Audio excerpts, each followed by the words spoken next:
I am so excited, and you all are in for a real treat. So today, we're all very lucky in this room because we're going to have two retail powerhouses talk to us. Not just one, but two.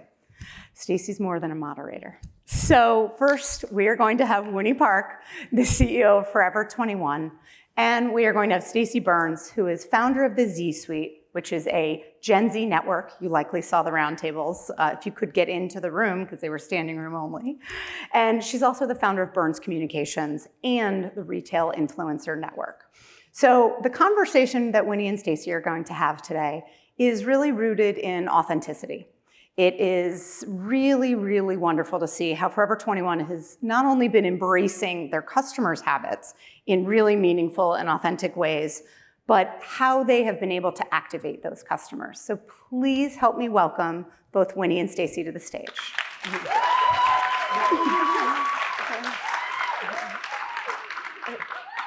So I'm going to get started, and I have to start for anyone who doesn't know Winnie Park.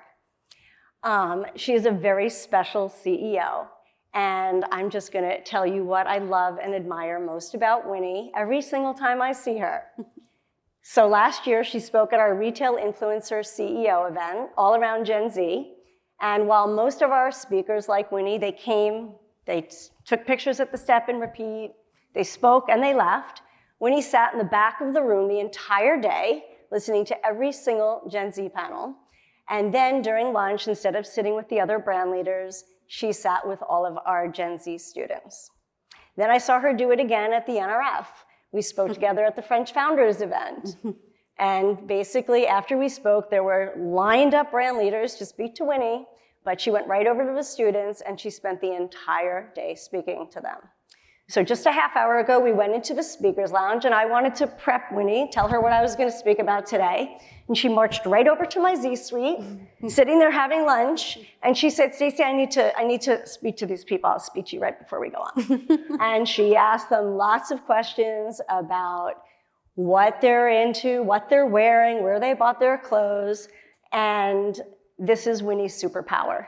And so I love that you are a lifelong student of the customer. And I think you need to be because you've worked at LVMH and Dollar Tree and Levi's and Forever 21. You've been here for a year and a half, Forever 21. That's right. And I want to hear how you use this superpower, what you know about the customer, and everything you've learned about Gen Z since you got here. Thank you so much, Stacy. It's honestly such a pleasure to be up here with you. It's nice to have a friend because these things can be a little bit overwhelming and a little intimidating. I probably do like to sit around with the Z Suite. One, because I am really curious. I like understanding people, what makes them tick. But the second piece is it's comfortable. I hang out with my Z daughter, who's 18, and sometimes I feel a little bit more comfortable in that setting than in others. But I have to say that, like, being a student of the customer and beyond the customer, right? Customers actually, you know, what they do is they engage in commerce with you. And I think being a student of the consumer and what's happening with consumer zeitgeist, what's out there, what are the big trends, not only in fashion, but also in terms of how we consume media, where we spend our time, what we think about, where we get our information and our news, all of that is so fascinating to me. And for me at Forever 21, there was this just really unique opportunity to connect with the youngest consumers out there, Gen Z. And the most complicated. And the most complicated. And what I have discovered, and something that was really kind of mind-blowing for me, is I grew up Gen X, and market research was around having a sample size that was significant, doing your market research a certain way, making sure you got all of this really good, rich data. Data is critical. But what I discovered with Z is that you could actually have a segment of one. And the role of social media in particular, and where they're consuming information, where they're getting information, is a global phenomenon. And that segment of one can tell you so much and give you such rich contextual information. And so for me, that is kind of how I started at Forever 21, was actually studying the Z's around me and really trying to figure out how do we become relevant for them. Because as I like to say with Forever 21, I grew up as a Forever 21 shopper as Gen X.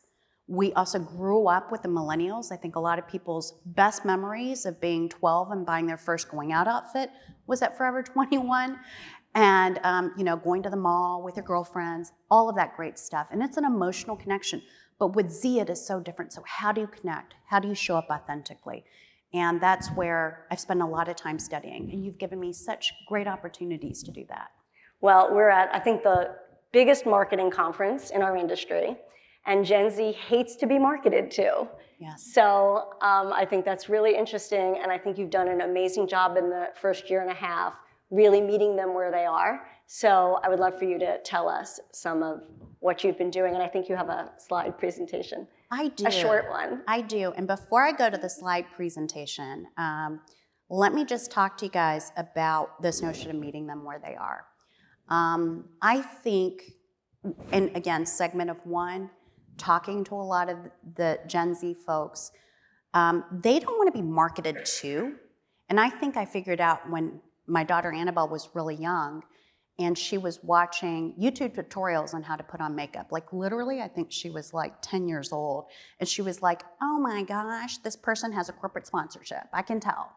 And she was 10. I'm like, how do you know that? She's like, this is not real, mama. This is not real. And I thought, this is crazy. They're also the generation that walked up to the TV and tried to swipe it. She was trying to swipe it when she was 3. I'm like, that screen, don't swipe, girl. That does not swipe. You're getting nowhere fast, right? But if you think about their behaviors and their ability to see through. So the real challenge is, how do you meet them where they are? How do you become a natural part of their ecosystem? And instead of talking at them, listening, engaging, but also just being present. And so one of the first forays, I'm going to start actually at the back part. Okay. Which is one of our latest launches, which is our Barbie collaboration. Oh, wait. And this is where, thank you, I had asked, this jacket sold out. We had to source it for Stacy in particular. It literally sold out within the minute that it posted. With the Barbie collaboration, this is our 4th time collaborating with Barbie. And it is so interesting to me because what we did was, with this particular collaboration, we said, let's start simultaneously in the metaverse and in real life. And a lot of brands do that. We get that, right? We've had a very robust partnership with Roblox, with Shop City. But you can twin with your avatar. She can wear the jacket, or he or they, and you can wear the jacket. And everyone is trying to order this jacket at the conference today, and it is sold out. So. Darn, missed sales opportunity. But it's one of these things where, for us, Roblox is a strategy, and really you have players and creators starting at the age of 7, is meeting them where they are, just coexisting. It's not really a commercial venture. And so when we took that mentality in terms of how do we look at how we engage, not market, how do we engage with customers? Okay, let's see if this works. Is the slide up? Yay! It worked. One of the things that, and again, a zeitgeist moment for millennials, honestly for Gen X as well as Gen Z, is festival. Festivals have become such a big piece of how we consume music, but culture. Wait, I need to interrupt you because you told me something very interesting. How many music festivals? Has anyone ever been to a music festival? By a show of hands. Okay. Okay. So the only marketing are the food trucks and the spirits companies, right? How many festivals, Winnie, have you been to? Yes. So between festivals and live shows on 3 continents, I have been to 26 with my daughter. We started attending her first show, Justin Bieber, I think when she was 6 or 7 years old. And when we landed in Chicago from Hong Kong, Lollapalooza was our first stop. And for me, again, it's such a rich source of information around how people engage. And what I noticed when I went to Lollapalooza was you dress for the stage. Everyone there is a star. And the way you step into your festival personality is important, how you show up. And so we have always talked in the background with the design team and the merchandising team about festival and festival gear. And I said, why don't we just talk to the customer about it? Why don't we engage them on festival? Why don't we lean into the zeitgeist? So this year we launched a festival umbrella that started with Y2K fashion, with Juicy Couture, fronted by Alex Earl. We also had a component which was Rolling Loud, the biggest hip hop festival in the world. And here you see Bunny Ziegler, who is one of the co-founders' wives, who has actually brought a very specific activation to a very male-dominated festival in hip hop. And the third is actually Frankie and the Studs. And she is really a musician, Frankie, and her mom, Danielle Clark, designed Frankie B jeans. And we brought them together to design this beautiful line. But again, engaging with people, bringing co-creators into the mix, and showing up. Isn't it true that the customer can go to the festival and make bracelets and actually work on their outfit at the festival? Because I've spent many shopping trips going for festival outfits for my girls. Absolutely. And you know what? I love Britney Spears because whatever city she lands in, our stores are overrun. It's a phenomenal phenomenon. But look at some of this information. 70 million tickets were sold for concerts in 2022. And so many more shows have been added and festivals in 2022 than any other year. This is a cultural phenomenon, right? And if we go next, again, it is the opportunity for folks to level up. How do you show up? What persona are you going to put on for the day? And again, watching my daughter go from, Country Thunder, and her Country Thunder outfit, which is silver cowboy boots, and we don't even want to talk about the rest of the outfit, all the way through to how her summer ends with Lollapalooza, with a little summer smash in the middle, which is hip hop. It is seeing those iterations of your persona. And so for us, we don't want to just be there and sponsor a stage and do the usual. We said, how do we activate? How do we engage? So we paired up with Bunny, and she has a concept called the Bay Bar, where you can beautify yourself on the spot. And so she has the beauty component, and we said, let's partner and let's bring the fashion component. And instead of just having fashion gear, let's dress you up head to toe and make that activation come to life. So if you guys would bear with me, because I know you've been at this conference for a while. Video. Let's watch a video. Okay. Yeah, let's All right. do it. If I can get the video to work.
All right. I love it.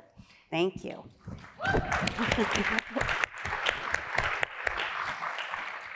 Okay, just two more questions. Yeah. I think we only have 5 minutes left.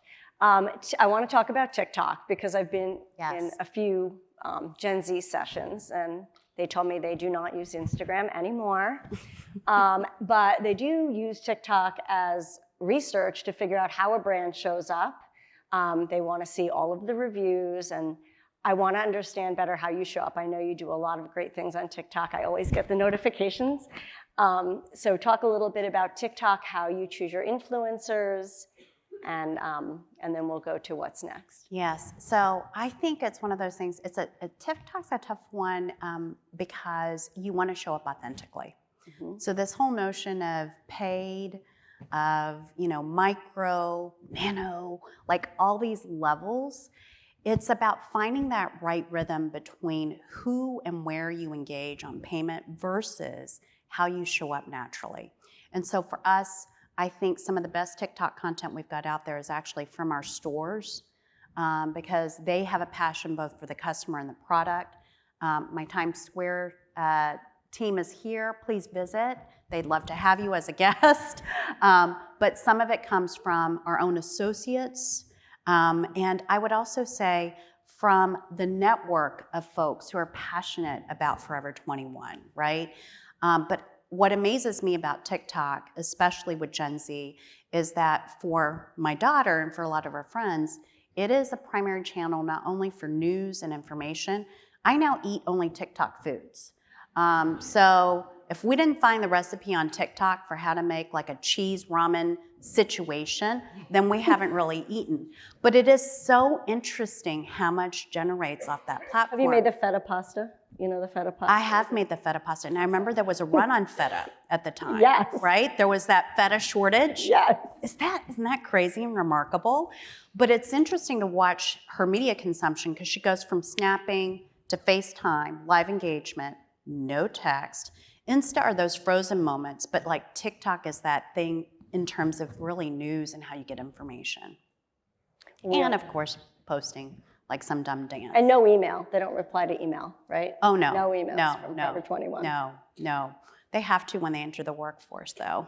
Well, that's true. That's right? How do I do this? So can you give us a little hint on what's coming? I know you have big plans for the second half of the year. Yes. You don't have to tell us everything. Yes. But give us a little hint. Great. Thank you for that. So with Forever 21, we're on a journey since I joined of transformation. And one of the big transformations is moving from being pure fast fashion to really being a resource and an ally for folks who want to self-express through fashion. Along those lines, we're actually making 30% less and putting less product out there and being much more curatorial and much more conscious about what we put out there. We also really have focused on amazing design and quality, and then again, engaging on cultural zeitgeist. So for the back part of this year, beyond just music, you will see us try to really make a splash in true fashion. At New York Fashion Week, LA Fashion, you're gonna see a moment with a collaboration that brings some of the best of the Gen X millennial and marries it with this new definition of what we can do with Gen Z. The other piece of this is media consumption, e.g. Netflix is something that we want to engage on. And again, engage in a way where it's not just another collab and slapping labels and having another logo tee, but how do we do it in a way that's authentic to our brand, to our customer and their needs, and they use fashion to self-express. Gen Z doesn't follow trends that are dictated, right? It's not about the next runway. It is, I'm gonna use this to self-express. And you could wake up Y2K and go to bed goth, and everything in between, same day, same human being. And so the next piece of this for us is how do we engage on all aspects of what they're consuming in terms of media. So you're gonna see a little cinema come later on in the year. That is amazing. Thank you, Winnie. I think we have 40 seconds left. So I really appreciate the way you lead. I think you're one of the best leaders that I've ever worked with. And we'll all be watching. What's next? Stacy, thank you.